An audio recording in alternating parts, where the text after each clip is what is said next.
ওসমান হাদী হত্যার ঘটনায় অনেক অগ্রগতি হয়েছে বলে জানালেন স্বরাষ্ট্র উপদেষ্টা জাহাঙ্গীর আলম চৌধুরী। তবে অধিক তদন্ত এবং নিরাপত্তার স্বার্থে বিস্তারিত জানানো সম্ভব নয় বলেও জানান তিনি। দুপুরে সচিবালয়ে এক ব্রিফিংয়ে উপদেষ্টা বলেন, হাদী হত্যাকাণ্ডে ইতিমধ্যে 10 জনকে গ্রেফতার করা হয়েছে।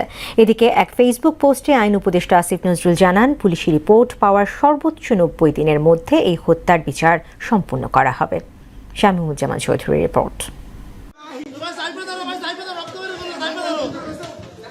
নির্বাচনী প্রচারণার সময় গেল 12 ডিসেম্বর গুলিবিদ্ধ হন ওসমান হাদী। এক সপ্তাহ মৃত্যুর সঙ্গে লড়াই করে চিকিৎসাধীন অবস্থায় পাড়ি জমান না ফেরার দেশে।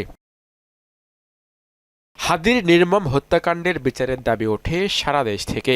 সচিবালয়ে আইন শৃঙ্খলা সংক্রান্ত কোর কমিটির বৈঠক শেষে এ বিষয়ে কথা বলেন স্বরাষ্ট্র উপদেষ্টা জাহাঙ্গীর আলম চৌধুরী।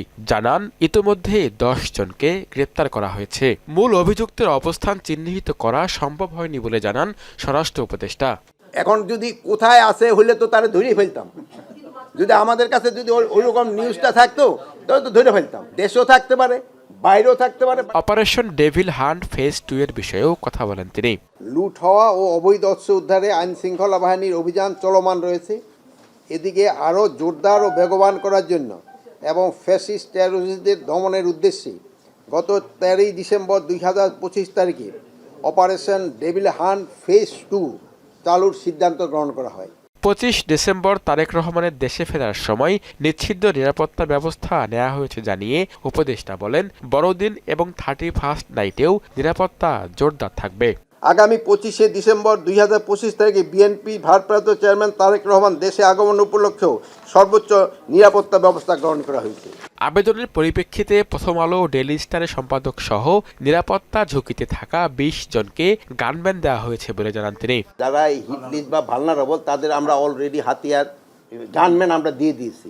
এদিকে ওসমান হাদীর হত্যাকাণ্ড নিয়ে এক ফেসবুক পোস্টে আইন উপদেষ্টা আসিফ নজরুল বলেন, পুলিশ রিপোর্ট পাওয়ার সর্বোচ্চ 90 দিনের মধ্যেই বিচার সম্পন্ন করা হবে। উপদেষ্টা জানান, শহীদ ওসমান হাদী হত্যার বিচার হবে দ্রুত বিচার ট্রাইব্যুনালে। শামীমুজ্জামান চৌধুরী, মোহনা সংবাদ, ঢাকা।